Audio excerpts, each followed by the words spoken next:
Hey everyone! So we're here talking about Obsession.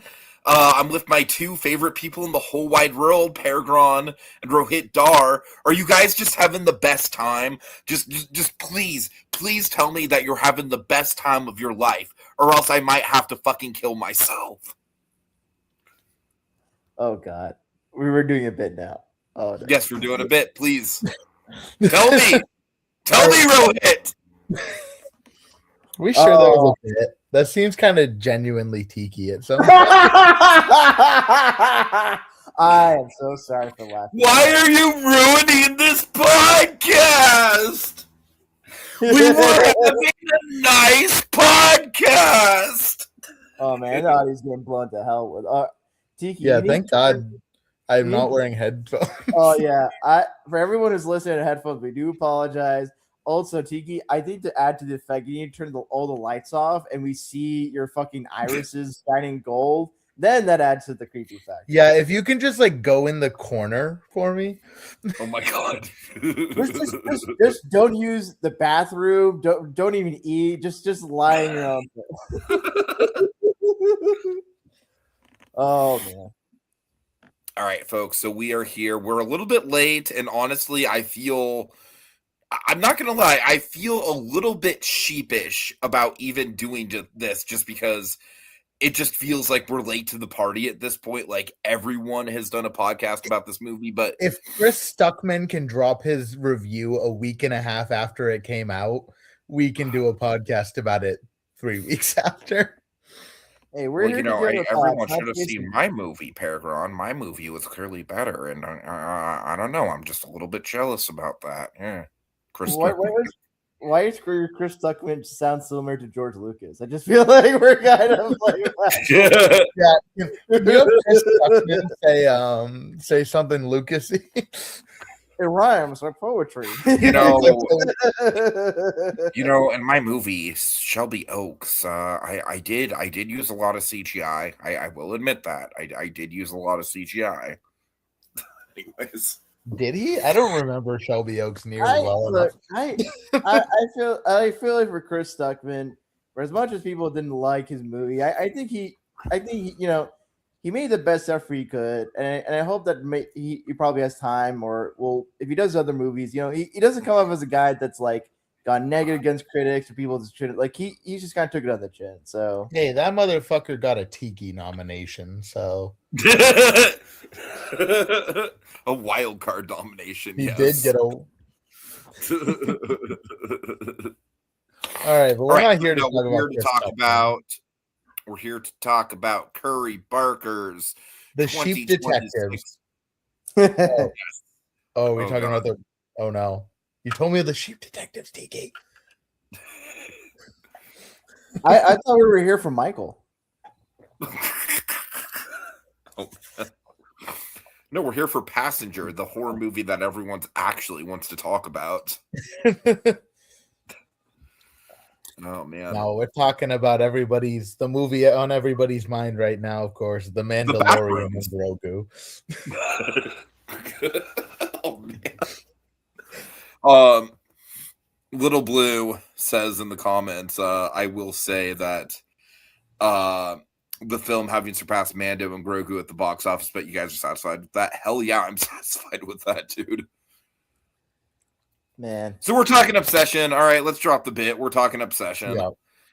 I will say I'm not satisfied as much as I am horribly disappointed in how mid the Mandalorian was. I was rooting for the Star Wars to make a comeback, but it didn't.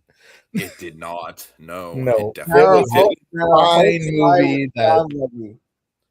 It was a movie that I was like, yeah, that's Star Wars. Dude, that sounds like my reaction after watching Captain America: Brave New World. I was like, no, it was less like Captain America: Brave New World. After I finished watching, it was like I didn't feel anything. And yeah, that is so fucked. I was really excited to get the Lego Embo minifigure that's coming out in August because of that is what I'm excited about. How do you feel about Jeremy Allen White's performance? Do you think he's his own man? No, he's a bear. All right, we're talking about Obsession. Oh man. 5 minutes in, we said its name. We did it. For a podcast that's literally obsessed with Obsession, we seem to be obsessed with everything except the movie itself. I know, right? Not indicative of the quality, folks. Not indicative of the quality. All right, you know what? Let's just go round table. I will start. This movie scared the ever living shit out of me the first time I saw it. Like, I knew it would be good. I knew it would at least be good. It was getting like 5-star reviews across the board. I wasn't buying into the this is going to be the best horror movie, the whole like scariest horror movie ever. I wasn't buying into that, but I was buying into okay, this is going to be a quality movie. I had seen Milk and Cereal before, and while I liked that movie, I didn't love it. I mean, I don't know. Milk and Cereal's interesting. It's more found footage. But no, watching this, I mean, the performance by Indy Navarrete, she is just absolutely chilling. But then also, even on the first viewing, I picked up on a lot of the subtext of the scariest part of this movie is not what's happening to Bear. It's what's happening to Nikki, what's happening to the original version of Nikki, and how she's just just this kind of just trapped in this hellscape. And yeah, I mean, there's just elements of this movie. This movie, honestly, I'm just being dead ass serious here. It made me kind of take a long, hard look in the mirror at my own sense of entitlement regarding relationships and, my relationship with women who I've been friends with and maybe wanted a little bit more than friendship with. It's a type of movie where it's scary as shit. I think every element, from the writing to the lighting, the score, the performances, every element just works, just clicks into place perfectly. I think it's about as close as you can get to a perfect horror movie. But then it's also just something that genuinely just shifts my perspective on a lot of things. It's a very powerful movie for me in that regard. And I kind of treasure it, man. I've seen it 3 times in theaters thus far. That will probably be the last I will see of it in theaters, because by the 3rd viewing, I will admit I was like, okay, I still love this, but I don't want to burn myself out on it, But no, I mean, there's definitely certain moments that we can talk about as far as being all-timer, the most tense that I've ever felt in a theater. But we'll get there as we kind of go through the film. Let's see, PerGron, I know your reaction to it, and I know you have kind of an interesting. Yeah, you have an interesting arc with it. Rohit, what's your kind of feelings on this movie? For me, this movie is interesting because I saw a trailer of this movie at one of the sort of the theaters to go to. It's like, oh, that's interesting. And then when I hear reviews about the movie and discussions, oh, I gotta watch it. So I watched it with my friend. And I feel like I'm just reiterating all over Tiki said, the level of craftsmanship and the level of dread and terror. I think what's really striking about me is that this is a horror movie that doesn't have a sense of relief or we've gone through the worst, where we're good. The way the movie ends, it is fucking dark. I give props to Curry Baker and his team and his whole cast of crew to commit to this dark of an ending. And I think with the way the movie starts and just kind of builds and ratchets up in tension and dread and with what we know of what's happening with Nikki and the aftermath of this wish, there's just uneasiness, this icky feeling that kind of gnaws at you.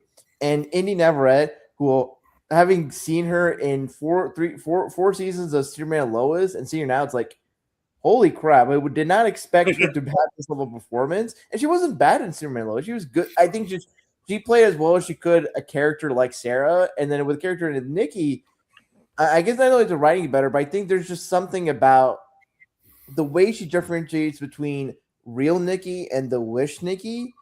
Oh, man. And just certain scenes that stick in my mind. Her doing her short story at the party. Oh God, yeah. Like like her and Bear at that one day at the booth.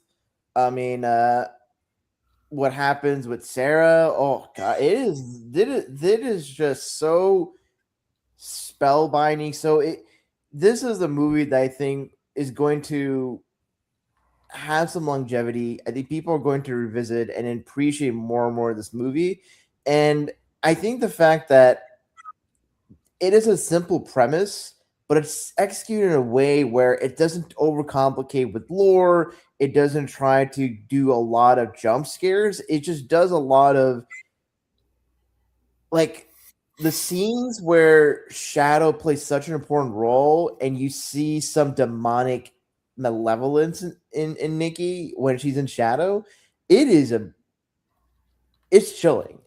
And I don't usually watch. I'm not like a big horror guy, so what are horror movies scary? Is scary, but I think when it scares you, and then when it kind of makes you think about having been in either Bear's position, Nikki's position, Sarah's position, like these are like the fact that these are all people in their 20s that are working like retail dead end jobs and are just kind of navigating relationships and all that stuff. It's so real, and taking those things and putting a horror spin on it without it being cheap or like, oh, we're doing narrative or discourse, we're making a point. It's just combining the best of technical craft with the really potent like point of view and melding that together is something that's really iconic classic. So I'm just floored with how great this movie is, and if I ever revisit once it comes to digital or whatnot, like I can't wait to see how more I can just dig from this movie. All right, PerGron, tell us your journey with this movie. I hated this movie when I walked out of it the first time. I fucking hated it with every fiber of my being. I was angry. Mhm. I was angry. That's kind of the only word I can use for it. I was miserable. I walked out of this movie and I said, I am a fake film fan because I don't get it. I think this was fucking atrocious and I don't understand why people are loving it. To the point that I had an existential crisis. I truly did. I genuinely feel bad for you that night, dude. Dude, I was like, it's okay. Like every film fan like reaches this eventually. I don't particularly like everything everywhere all at once. It's okay. I walked out of this and I'm like, I didn't get it. I don't get why people loved it. Yeah, I was angry. I had an existential crisis. I genuinely almost canceled my Regal Unlimited because of this fucking movie. This thing that I use weekly, I almost canceled it because I'm like, I don't get it. I hate movies now.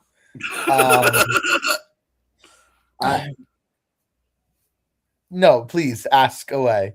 I will say, just to add on to my thing about feeling like a fake film fan, I just do not get anyone's hype or love for Sorry Baby. That is a movie. You're wrong. You're wrong. See, the pain I feel. You're as wrong as I. You're as wrong as I was watching this movie. The first time. I will say, in the film, poor Michael Johnson is forced to eat his cat, and I was forced to eat crow because the second time I watched this movie, I did enjoy it a lot, and here's why. And Tiki knows this. Rohith, you do not know this, nor does our beloved video audience. When I first watched this movie, about right before going into the third act, my phone started ringing.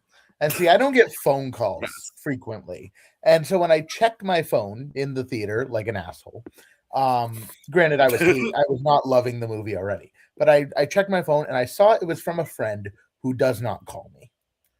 This is a friend who it could be literally he is dying and he will text me at most. So seeing a phone call from him, I'm like, this is an emergency. I have to leave and I have to take it.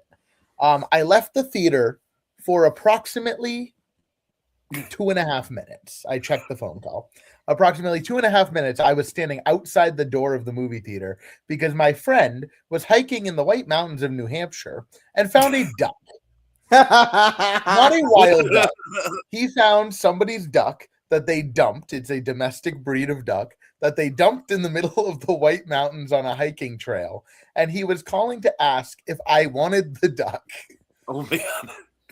Now, I work at a zoo, so he was not asking me, do I want the duck? But he's like, do you want to take the duck? And I'm like, dude, it's 9:30 at night. I'm in the middle of a movie.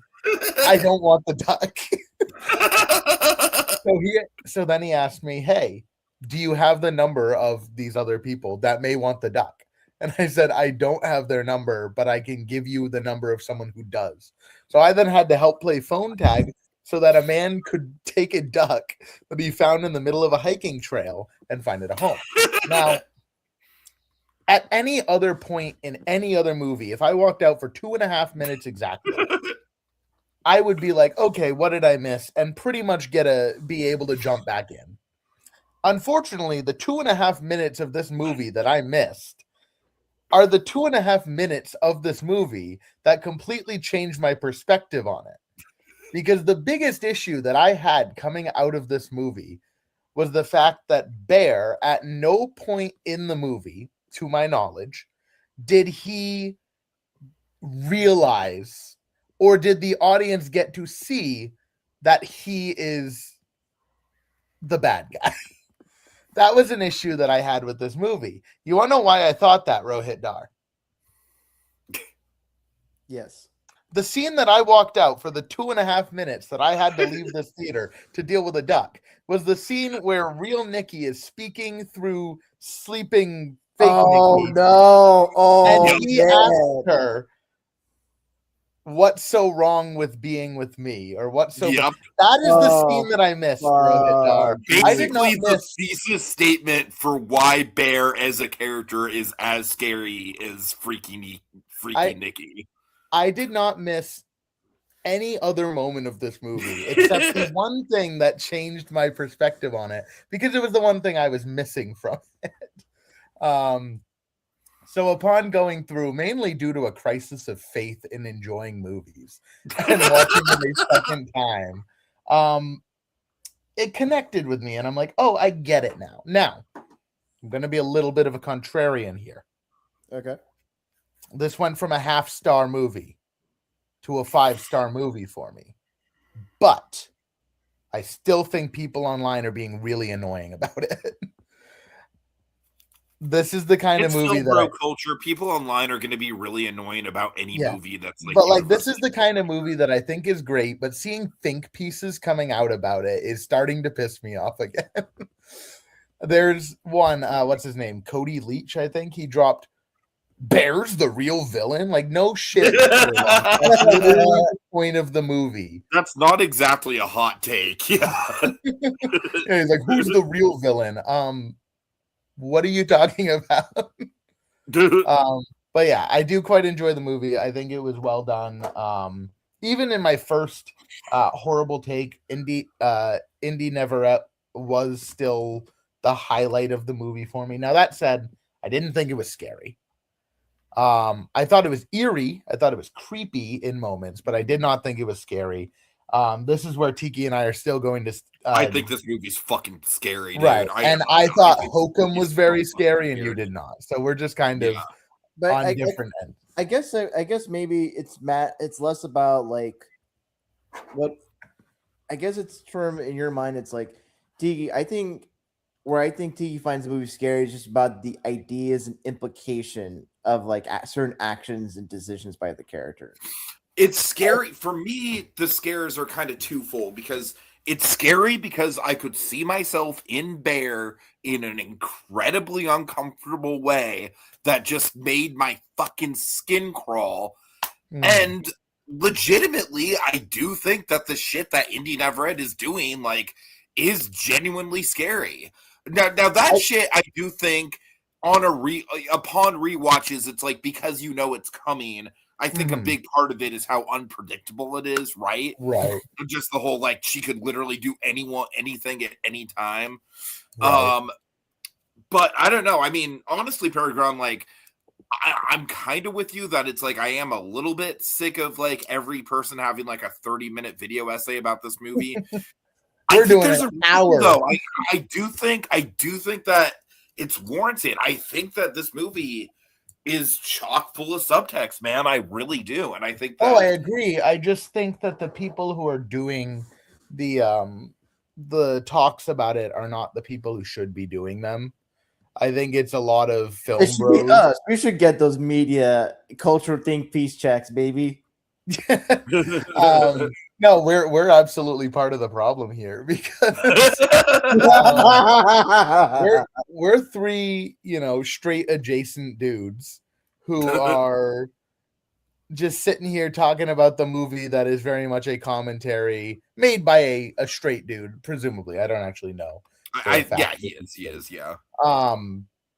But made by a straight dude. But I don't know.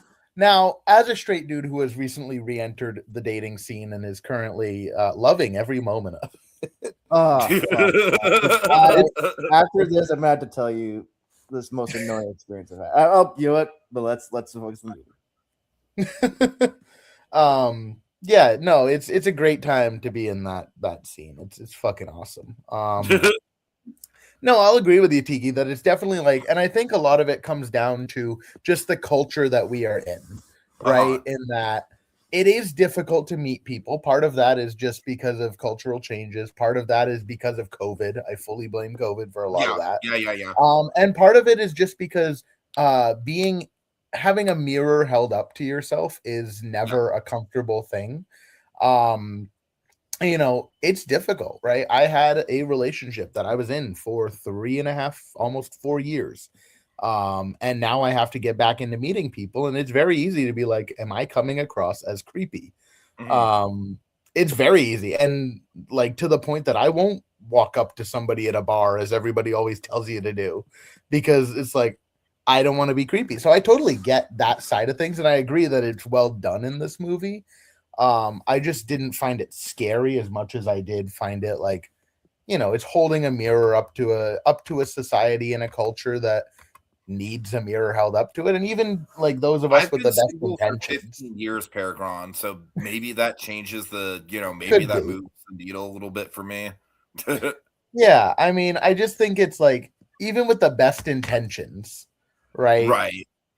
And I kind of just want to jump into discussion. Sorry to commandeer this thing as the guy who hated it initially. Well, can I say one thing about the point you made about the dating culture? I've been talking with some friends a lot about this idea, and I think it's really interesting because we're in a point where I honestly think where culture is and where the idea of consent and everything is, logically, for me, and keep in mind, this is coming from the spectrum of autism and everything, so I don't see things like a straight arrow, you know what I mean? But for me, logically, I think it makes sense that we're at a point where women should be approaching men, and it shouldn't be, or at the very least, I don't think it should be like the expectation for men to court women. And I think that it should be more normalized that if a woman is interested in a man, that given the power imbalance at play here, given the fucking history of toxicity of men, right? You know what I mean? Would it be easier too? Yeah, but I'm making sense here, right? It's like, I think it should be more normalized that it's at minimum it should be more of a less of a gender-based thing and more of a. Yeah, but I totally get with you, Tiki, and I would fully support it. But I think the thing is like when I talk to some of my female friends, and I think this is where they articulate is that for them it's like there's still the gender about like the gender expectations that men are the ones that are going to actively pursue and want. And I think also a part of it is that like women, but that's it's fucking tribal at this point. Like I feel like at this point we should be making strides to kind of eliminate something like that. No, that. we should, and I think there are women that are. Go ahead. I think there are, but I think part of it is that like for women, and also I think I'll speak like because I'm based in the DFW metro area in Texas, and like it's a blue area in like the red state. But I think there is something to the fact where it's like women will like guys who are confident, assertive, and gregarious, like people who like are self-possessed and all that. And I think, but then I'm sorry, I don't mean to turn this into a debate, but for people like me who I don't do tone well, like there is that struggle of like if I like someone like me being upfront, like people like me specifically because I'm affable and easy to get along with and agreeable, and then the second that I lay down my boundaries on something, they're like, whoa, bro, like that's the tone that I give off. And it's like not to say that it's like the 15 years ago, the last actual relationship that I had, I did instigate it. I did make the ultimate move of like, hey, I like you, you like me, we do, I'm sorry, that was really lame, but Tiki, I'm starting to see why it's been 15 years for you. It sounded like it's the way you pantomime it. It sounded like you were like embodying Bob Dylan as he's asking someone out. Hey, there's a stand-up bit for you. Have you had a penis, and you got the other things. I mean, why not, right? I totally think that's the thing. It's like, as a society, we have these expectations and norms that are based on what's the average or majority of a particular population sensibilities. And I think we just haven't updated it or been willing to at least have some level of a spectrum or just open up like kind of the way people. And I think also part of it is just that, like, I mean, again, it's just gender expectations. I think it's like women are still to a certain degree shamed for having like sexual desire, open sexual desire. And so we kind of, in a way, it's like we want girls to like take interest in us, but we don't want them to be actively taking interest in us because then we call them a whore, think that they're a whore. And that's kind of the fucked up. So the thing is, I feel like women are also trapped by them being the ones to be pursued, because there are certain women that, depending on where they are, how they are, they just wouldn't be pursued for one reason or another. And I think they would just benefit from being actively wanting to go out and find someone. Because I think certain guys, that's the thing. It's like, I think this movie, and I'm very curious, I think there's a hot take on who's the bad guy or villain. I think Ian has some level of fuck that guy. Fuck that guy. I hate that fucking guy. Dude, in light of what I know about that movie, it's like, fuck this guy's advice. Why were you straight up? Tell him that you guys were okay. Hold on. Let's just get this conversation on track. We're making good points about the broader social implications, but let's just jump right into the movie itself, because the Ian stuff happens very early, right in the opening scene, where he's giving him intentionally terrible advice. Here's the thing. I love that on a rewatch, exactly, like, at first you don't really know, like, you think this guy maybe is coming off shady. You don't know if he's just an idiot who doesn't know how to give relationship advice, but not on a rewatch, when you know what you know about his, his interest in Nikki, he is absolutely trying to self-sabotage Bear, like pretty much the whole movie. Honestly, I guess I didn't think of him as an idiot. I think there's two, for me, when I watch it in my initial watch, like the way his friends give me advice, it's like, I think there's one or two reads I had in my mind. One, it's like, okay, he's just a male friend who's just giving his friend shit and it's kind of fucking with him as he's giving advice.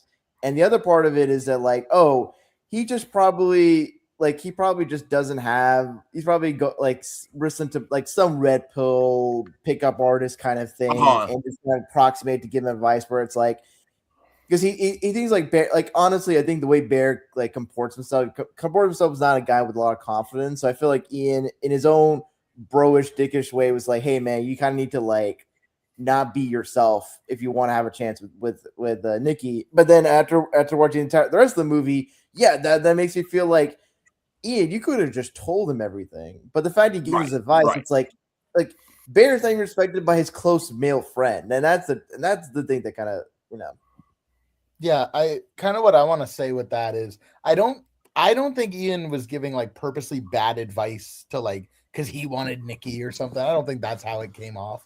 Because I do think that he cared about all of his friends. I think he was just a shitty bro for kind of still giving advice while knowing that he was actively hooking up with her, which is like, right. He's not doing anything wrong because she is single and consenting. Sure. She's obviously not doing anything wrong in that situation, but Ian is doing something wrong in that he's like, I don't know, he's not being truthful with who he claims is his best friend. Honestly, he could have. I mean, this isn't just some random girl that this guy has a crush on. This is basically like a girl next door, like fucking long-term fantasy, you know? And also, like, they're all friends, like part of a friend group.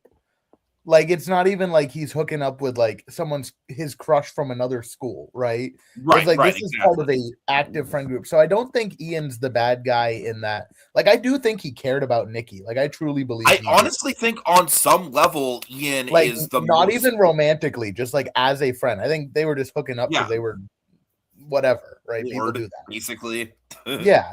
I think I think on some level, Ian is one of the more moral people in the movie, as crazy as it is to say. But I just think he was a shitty bro, and it kind of led to a lot of the problems. I agree that he's a shitty bro, but I also think it's interesting that, look, I think out of everyone in the movie, I think we can all agree that he's pretty much the only one that 100% had Nikki's best interests at heart. Like, he was actively looking out for her. He was actively concerned about her the whole way through. Mm-hmm. Yeah. And here's the thing. He didn't have to tell Bear about what was going on between, because the thing is, there was on again, off again. At least if what Sarah was said at the end of the movie, near the end of the movie, was true or not. I don't feel like Ian, like, they're just hooking up. There's not any, like, they're friends. I just feel like if Ian's aware of a friend who is into this girl that he's hooking up with, but he's also aware of another girl who's interested in Bear. I just feel like he didn't have to tell like Bear about Nikki. He could have just helped Bear. Is like, yo, like, you and Sarah are like kind of a cute couple or what. Like, he could have helped to like do like a 2-man or whatever to like push Bear in that direction, because obviously Ian's aware of it. And I feel like, you know, if Ian didn't have any issues or have any hangups about like Sarah as a person, it just doesn't make sense to me that, like, that's like, regardless of, he was a shitty bro and not telling Bear about him and Nikki. But he's also a shitty bro and not trying to help him find someone that actually reciprocated or was into Bear as well. See, I don't see that as being like a thing, because it was kind of obvious that Bear knew Sarah was into him and just wasn't interested. So it's kind of a mirror, right? And kind of towards the end, you see him. I think he starts to get interested because of his experience. He starts to get interested at literally the exact wrong time, the worst fucking possible time. You know, but to that point, Tiki, that kind of goes to this interesting, because I remember, I don't know if y'all read up on sort of the commentary or things that the actors or and Korea have said. Like, Inda Navarrete mentioned that she thinks that if that Nikki had an interest or a liking towards Bear, it would have been open to a relationship.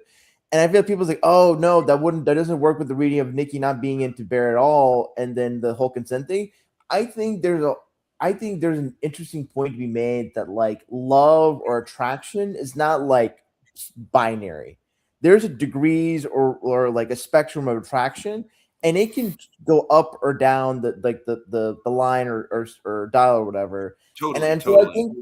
So I think for Bear, his lack of interest in Sarah wasn't like completely foretold. I think it's just more that he was just so myopic to like Nikki, and I think Nikki was just a more, he had total tunnel vision. Yeah, and I think the way Nikki like presents herself, and part of it's like, how much is the movie? Is it just from Bear's subjective perspective?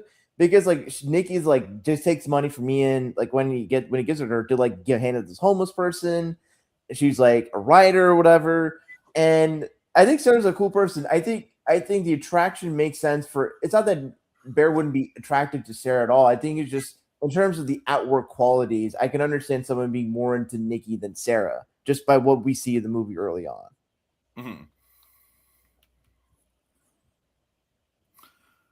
Okay. All right. I have a take I want to get out before I mean, it's not a take. I think it's just like an objectively true reading of the movie. But I want to get it out before we keep going down this like fucking incel rabbit hole we're going down right now.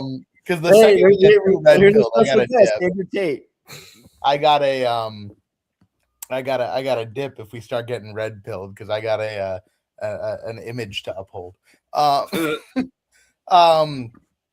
it kind of goes with our newest comment here, which you guys can read at your leisure. You can put it up on screen or whatever. But I like in my second viewing. Can you read it, what you want me to read it like out loud? Okay. I can read it. Yeah, go ahead, Rohit. Basically, it says, according to H and B65, he says, when Bear made that wish, the wish was trying to find a way to best suit what Bear wanted because Bear's request was too vague. Mm-hmm. And that probably the wish can't shove or put a demon inside Nikki because that isn't Nikki. So instead, the wish cut a piece of Nikki's soul and corrupted it. I don't know. That's an interesting. I don't think it was a demon. If it was a demon, I'm gonna have words for Curry Barker. I love the fact that it's not, and I agree with you. If we get another Obsession movie and we get like an expansion on the One Wish Willow mythology, and Curry Barker's like, "Ooh, it's totally a demon, guys." I'm like, "God damn it, Curry!" No, so like the AI. The take I want to give, and which I do think is an objectively truthful way to look at the movie. I don't think that Bear's wish at any point, I mean, it was selfish, but it definitely wasn't, it's a monkey's paw. Totally. It wasn't at any point made to be like, I want Nikki to love me, to be obsessed with me. Like, it's a monkey's paw, right? We all know monkey's paws. That's the thing.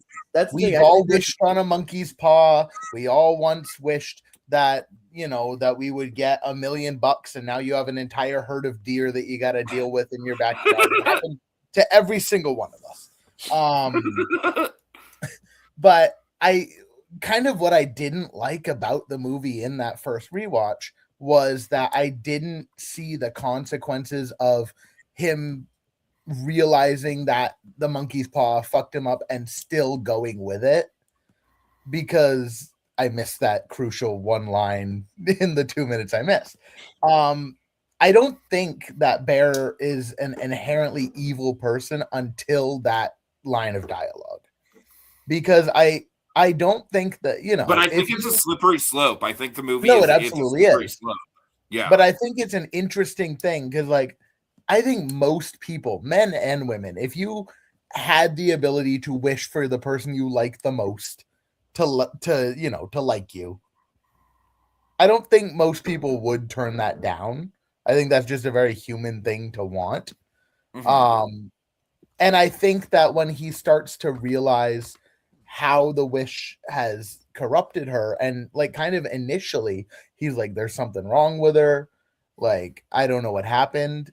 I don't think he's, and initially he is, to his credit, he is genuinely going out of his way to be like, okay, I do not want to take advantage of the situation. I do not want to ruin, like, this is a fucked up, like, with how freaked out he gets by Nikki coming, like coming to when they're in the middle of making out, which is one of the most effective scares in the whole movie, I think. That was probably the moment that got me to jump in my seat for sure. Yeah. But yeah, I kind of do like that they didn't make him just like a creepy, outwardly creepy bro the whole time, right? I actually think he is, the way he's painted is so much more sinister because he isn't aware he's sinister. Yeah, totally. And that's what I liked about it the most, because we all know dudes like that. Most of us have probably at some point in our life been a dude like that. Right? I am very much worried. Like, I'm constantly like self-evaluating if I'm coming across that way. Like, even, and like, I mean, for me, for sure, like, it was probably like some middle high school type deal, right? Like, I think most people go through it when they're young, but also people go through it as they get older and don't realize it. and are so ingrained in their own bullshit that selfish decisions absolutely can be made, and you can become really selfish. I think a good way to look at it is the whole joke about the strippers in love with you, right? Where the stripper is not in love with you, but a lot of people who go to a strip club who are lonely, who are emotionally vulnerable, immediately kind of fall into that. And I think that's I think that they captured that well, where he's not an evil, sinister person who wanted to take away Nikki's agency, but he is a selfish person who is making. It's just how he chooses to go about it once he realizes what's happening. Because, like, if you realize now, there is kind of a difficult situation here in that the only way to break her out of it, and again, I think this was a mistake of Rohith. Like, I think it's a little unfair to him. Look at me, straight white guy defending the straight creepy white guy. No, but I think that it's a little unfair, which is the point of the movie. But like, he made a wish not realizing the repercussions, and then doesn't have an ability to go back on it unless he fucking kills himself. I don't know. Yeah, I think the way this whole movie plays, I think Bear is kind of representative of just when you think about it. I don't know what put this phrase that's used to just death. It's like less lazy chapelism, like animal farm. It's like, think about this, like the way we live in our day-to-day lives and how our comfort or way of living is based upon some level of suffering or unfortunate distress to other beings for our own comfort. And like, I think Bear represents someone who wants things that give him pleasure, give him what he makes him happy, and then seeing how the sausage is made and just quietly and comfortably just pushing it under the rug is kind of addicting in my mind. Just how a lot of people operate day to day. Like, there's an active cognitive dissonance to think about, like, oh, I'm eating this chicken sandwich and not thinking about like how chickens are, cooped up and their quality of life and all that stuff. And it's right. And I think for someone like Bear, it's like, I like your communist reading of the Obsession, Rohith.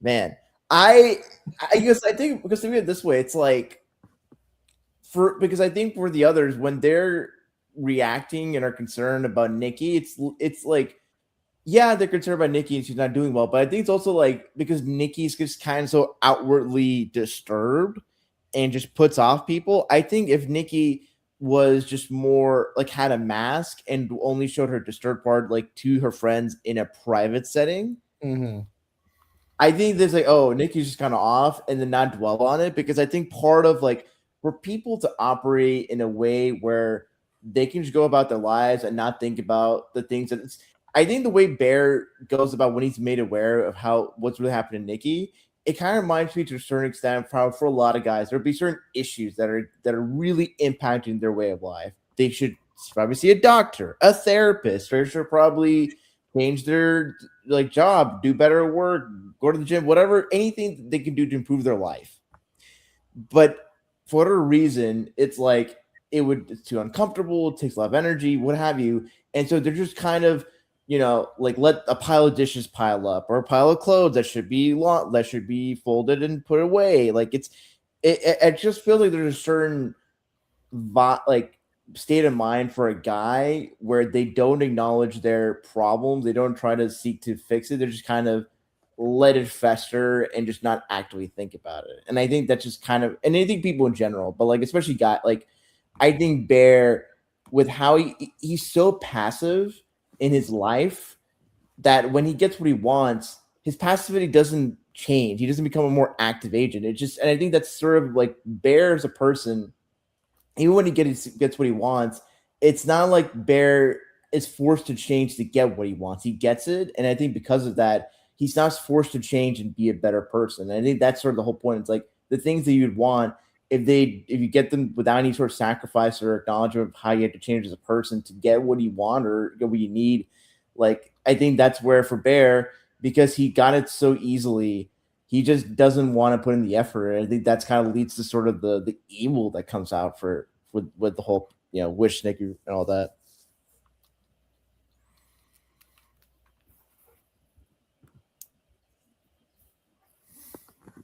Yeah. All right. Well, I want to talk about like kind of the progression that we have because, like I said, it is a slippery slope. Because, like I said, we start with Bear in sort of a place where he is very self-aware of like, okay, this like I could take advantage of her. Like I could be seen as as abusing her, like assaulting her if I play this the wrong way. And then I think the first turning point, basically, I feel like the more that he finds out about just how much the real Nikki is being kind of like influenced by other forces, I feel like the more aggressive he gets with her, because when he finds out that she's lying about the about the father being sick, and then we have that first really big public outburst, the whole like, we were on a nice day. We get that hard cut, that almost jump scare cut of him just having sex with her. And, I don't necessarily think it's like, okay, he's intentionally raping her at that point. I don't think that's the read, especially because Nikki is masking in that moment. She is giving the sounds and everything, but I feel like at this point, the dude should be more self-aware, and he is getting aggressive with it. And then, of course, as we go on, I just think it gets worse and worse. Like Rohith said, I agree. The whole, like, at the point where, for me, it's like at the point where I see the fucking door, like, taped up with, like, the 5 rolls of duct tape, that would be my cue to be like, okay, I need to fucking, like, move states. Like, I need to, like, yeah, I fucked up. I fully acknowledge that. I've basically killed this poor girl, but my life is fucked, dude. And I don't want to, and it is that, like, I think the only other alternative as far as how you would get out of it is to do that, is to basically like, like take on a whole other life for yourself, just move out.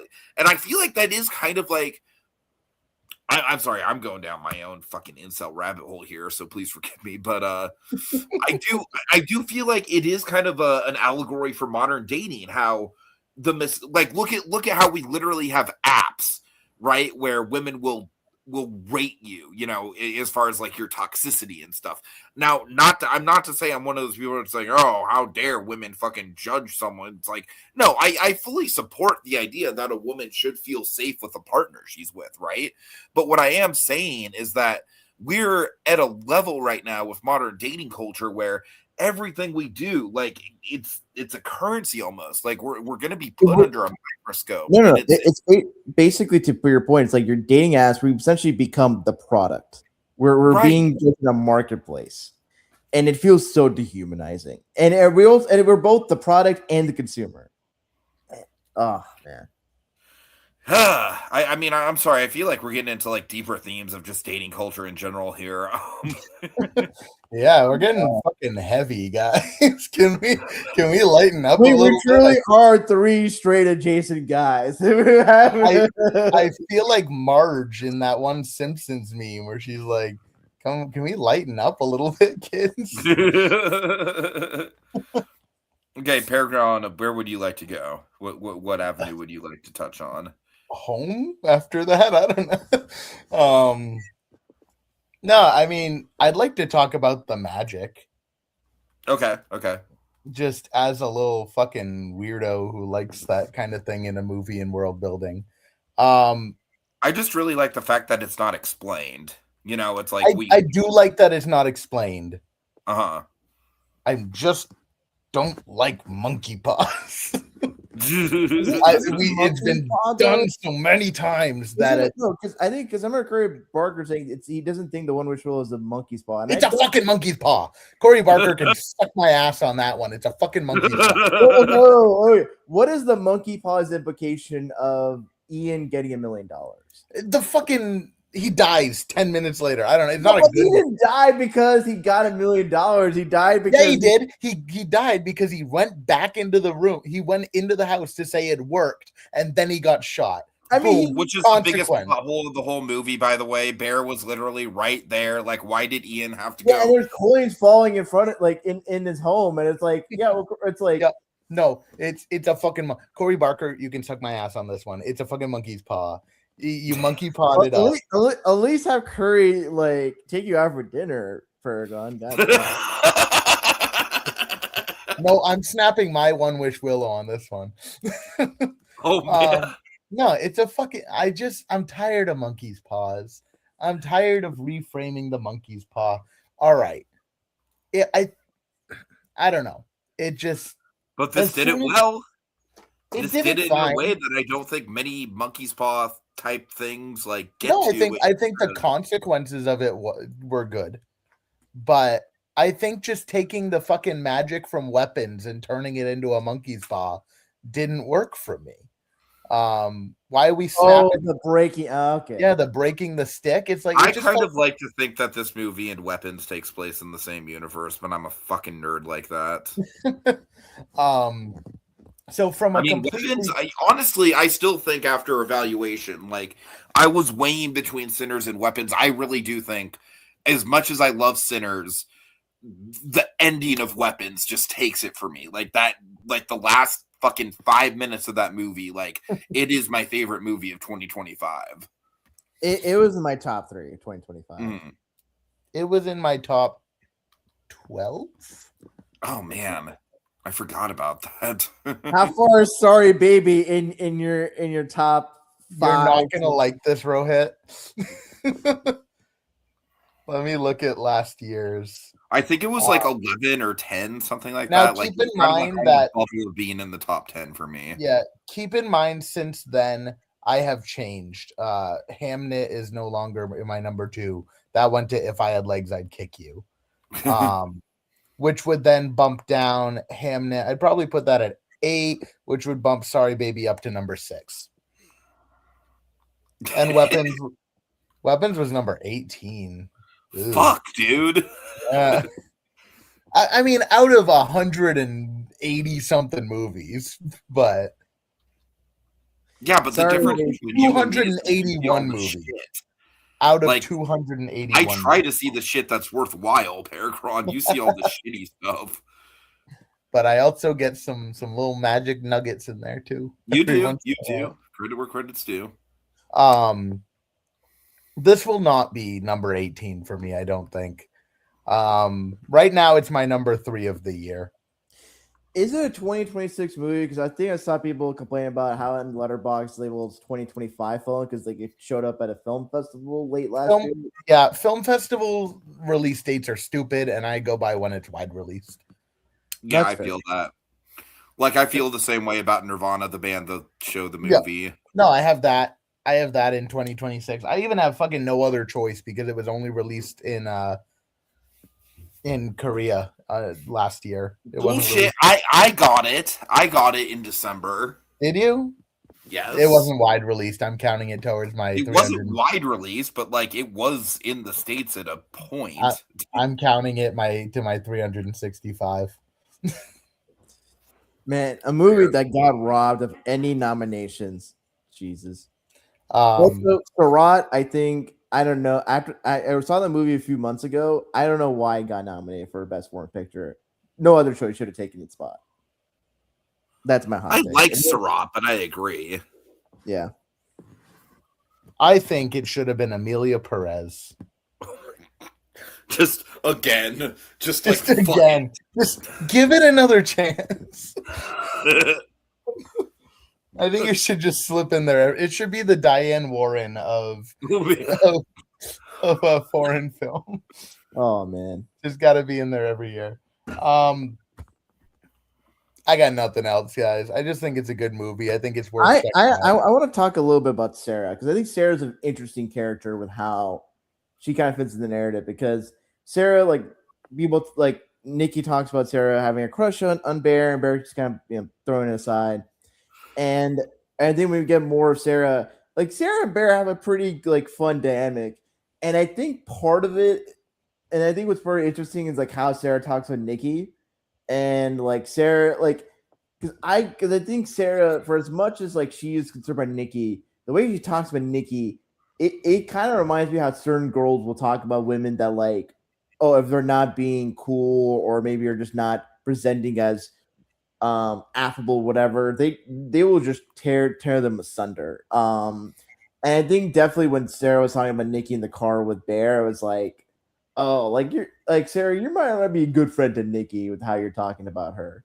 Um, but I think she's not a bad like, but I don't think she's a bad person. I think with what happens to Sarah, and then Bear opening the letter and seeing her get accepted, oh man, that was just so fucking tragic. So I think that the car scene, I want to go to the car scene because like basically that whole sequence, like from the point where, you know, I mean, just everything, like basically from the party onwards, like the party is insane. We get the fucking Hansel and Gretel thing, which we don't even have time to unpack, but it's I think it is one of the more memorable parts of the movie.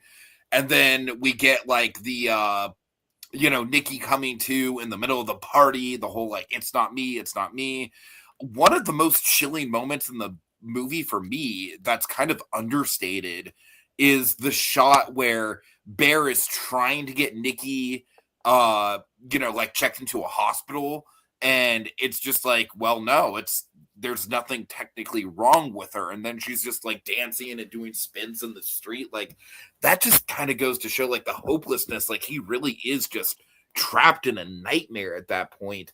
And that also then shows we the failings of the United States healthcare system. It does. You're not wrong.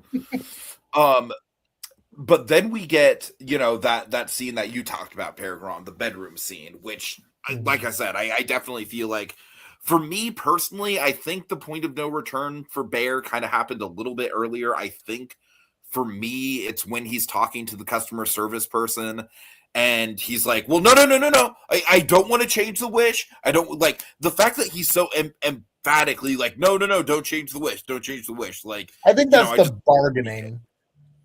I think that's bargaining in the yes, I mean, at this point, he's pretty well aware of how much this is affecting her and how negatively it's affecting her, Yeah, and I think that kind of speaks to the reading of the film that I mentioned earlier about like how people, when they're aware of like what the terrible things that lead to their comfort and prosperity and what they're aware of life, they're not like, oh, let's just uproot this. It's like, hey, how do I like change this without affecting what I get out of it? So I have a Sarah take before we go. Yes. This might be a hot take. I don't know. But Sarah is the mirror image of Bear for the entire movie. Where she is, where he has a crush on Nikki. Thank you. I almost called her Indy, but that's the actress's name. He has a crush on her and is very much like tunnel visioned on that. I think Sarah is also kind of tunnel visioned on him. And you brought it up in that she puts Nikki down kind of in any opportunity. She immediately, like without his consent, hugs him after finding out his cat died. Like, I think that if she were in this position, it would obviously be a different movie because it would be a straight dude making a movie about evil women. But I think like in universe, if she were put in the position, I think she would behave similarly. And I think the reason we see her as that's interesting. I've never heard that take before, but I feel you. I get what you're saying. I think that the reason we see her as like a sympathetic character is that obviously she wasn't put in this position. But it kind of goes with my reading in Bear's initial decision, while selfish, is not evil, because I don't think anyone could kind of, unless you're familiar and hate the monkey's paw as much as I do, I don't think anyone could really think in the situation, hey, by wishing somebody loved me, I'm going to completely strip away all of their autonomy and turn them into a husk of their former selves. I don't think anyone would process it that way, except me. I'm built different because I hate the monkey's paw. But the monkey's paw hates you, PerGron. It's good. It better. The monkey paw is gonna wish that I wasn't haunting it all the time. The monkey's paw is like literally uncurling a middle finger to you as we speak. And I have two for the monkey's paw. But yeah, so I see her as kind of a mirror image of this is the situation of what if he didn't take this path kind of thing. So obviously while she dies, it's tragic, in the context of the story. I think thematically, I don't know. I think thematically it's kind of interesting because she seemed to be the one thing that he was kind of grasping onto towards the end.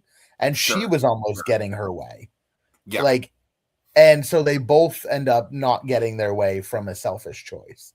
So I don't know. I thought it was kind of, I haven't heard anybody else make that take before. Maybe they have, and I'm just, co-opting, but. So I'm just imagining like the everything reverse, like Bear is like obsessed with Sarah, and then maybe he perceives like Ian and Sarah talking and will overreact and kill Ian and then put on Ian's clothing. He's just honestly, in regards to Nikki putting on Sarah's clothing, I thought when she said, I'm gonna be like what you want, she had Sarah ripped off Sarah's skin, put it on her face fucking Leatherface style. But I mean her putting on her clothes is it's disturbing enough. Okay, I just need to say for the record, I found the car scene, right before Sarah gets killed.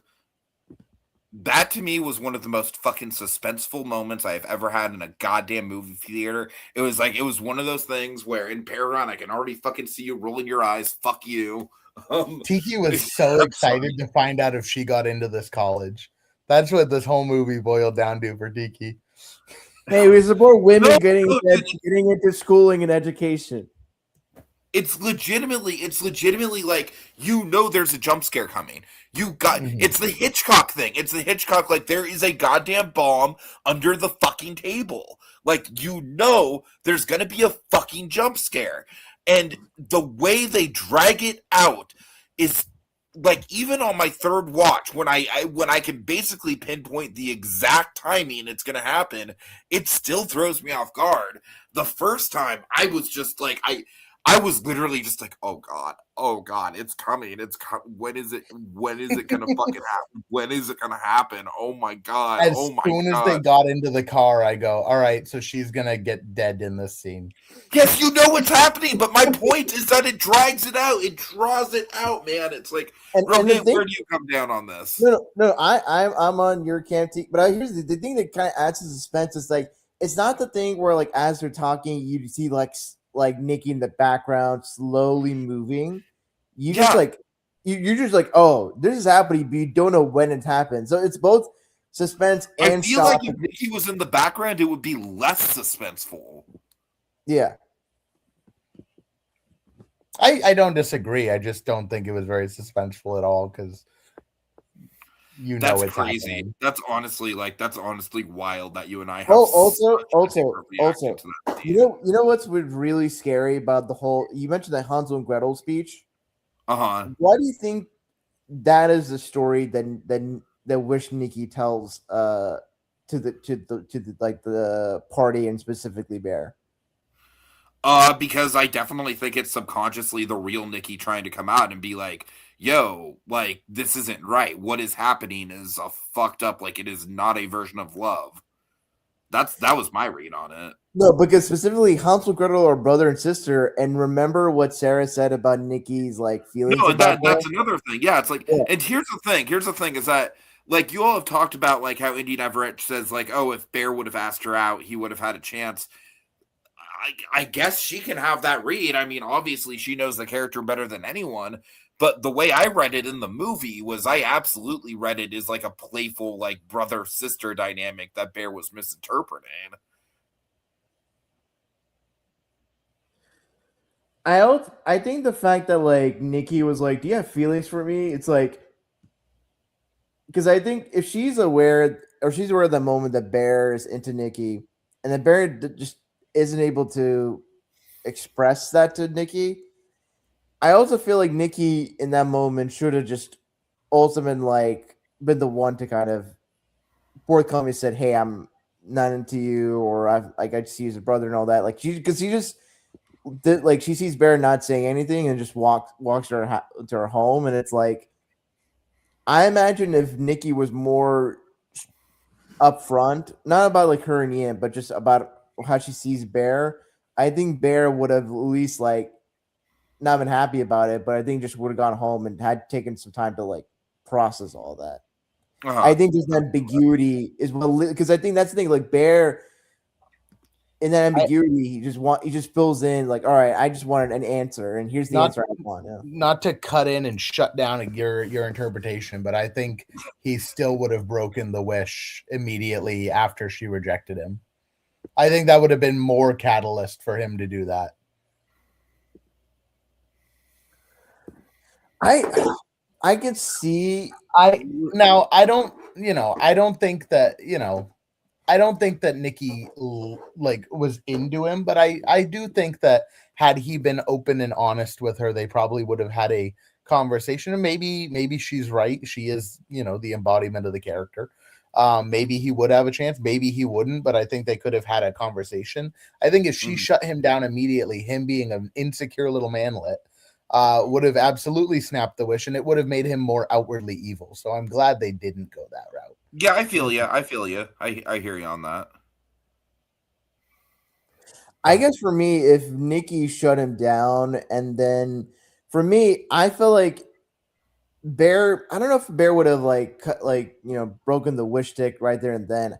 I think for me, if Nikki shut it down with Bear, and then have Nikki maybe publicly say, "Hey, I'm in a relationship with Ian or whoever, whichever guy," then I think I might buy Bear breaking the wish stick.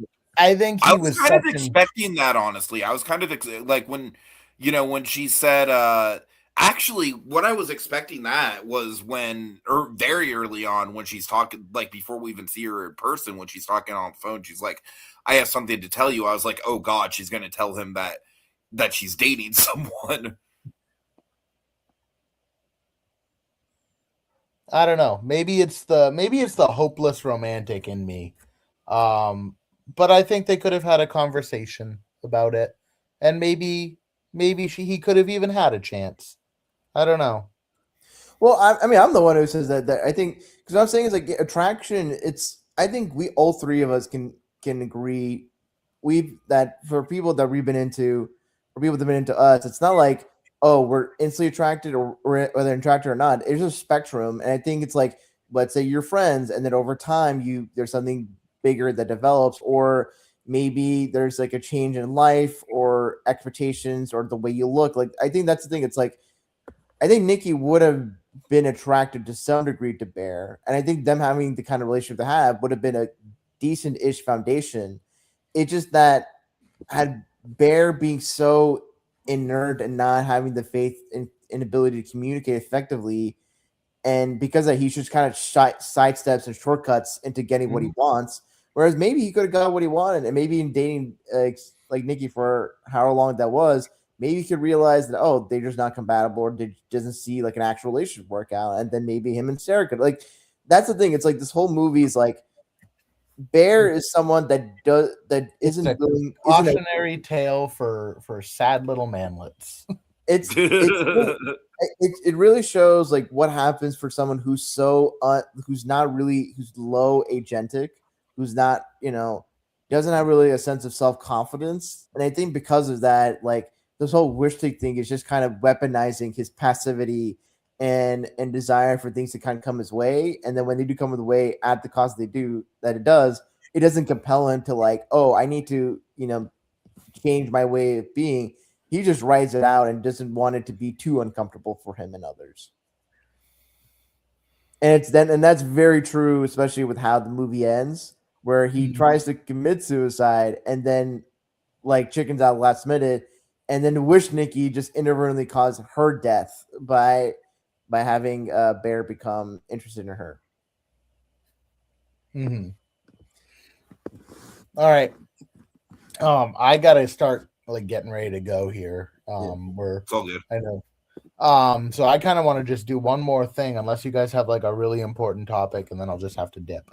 Well, like I said, the one thing I wanted to bring up was I do think that with the ending is like great as far as like the emotional devastation and everything. I do think that my one nitpick is the whole like Ian wishing for $1 million and then or $1 billion or whatever, and then like Bear seeing it happen, and then Ian like what like Bear, coming in to be like, yo, it's real. Like, no shit, I was that there. Doesn't mean like that to me is like by far the biggest plot hole in the movie. Like I can go with everything else that the movie's throwing at me, but after that at that point I'm like, wait, what? Why? Yeah, I think that's the visual of the coins. If it was something where he saw his phone's like banking account and it was like $1 million or whatever, I think that would have been much easier, more believable for him to come. It's like, yo, dude, I have this much money or whatever. Right. Okay, but PerGron, what were you gonna bring up? No, like it has nothing to do with the movie. It's something else. So I want to wrap up the movie conversation before I throw it out. Oh, right. For sure. It just because all three of us are here. Okay. So you guys got any last things? No, I think we pretty much said our piece. I hope I didn't come off like too fucking creepy in this conversation. Not too creepy. The good amount. All right. Well, since the three of us are here, and the three of us are, of course, the esteemed hosts of the Golden Tikis, and since the three of us should be reconvening in approximately a little over a month. Yeah.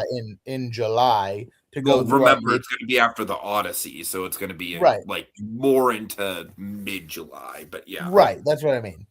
I want to throw out something, and you guys can reject this immediately if you would like to. Okay. But as a fun little thing, I would like to call one of the categories for our mid-year nomination right now. All right. What is it? Indy Navarrete for Best Actress. Mm-hmm. I think we lock it in. Lock it in. I think we lock it in. Yeah, right now, bro. Let's lock that shit in. Yeah, let's do it. I think we lock it in right now. Just have a little bit of fun. Have a little shit fun, and just lock that shit in right now because we're on the podcast about it. We're only a month and a half away. I don't think anything's gonna beat it. Fucking Anne Hathaway in the Odyssey. Yeah. So yeah, I say we lock in Spider-Man Brand New Day now. And those both are gonna be like supporting anyway. Yeah. No, I agree, PerGron. So because the three of us are here talking about this movie, I say we lock in Indy Navarrete for Best Actress for the 4th annual Golden Tikis as our first official lock-in for the 2026 calendar year. I happily agree. 100% cosign. And that is, she's making history as the earliest nominee in the history of the Golden Tikis. Someone needs to see this and then mention this to Indy Navarrete in an interview. Yeah, she just don't watch the rest of the podcast. She wouldn't judge us too badly. She was like, "Oh, you poor man." Yeah, I don't want her to know the what we just said. No, I don't think we were too incelly. I think we were coming from a man's perspective. After the podcast. Yeah, that's after the show. Listen to us just hate women.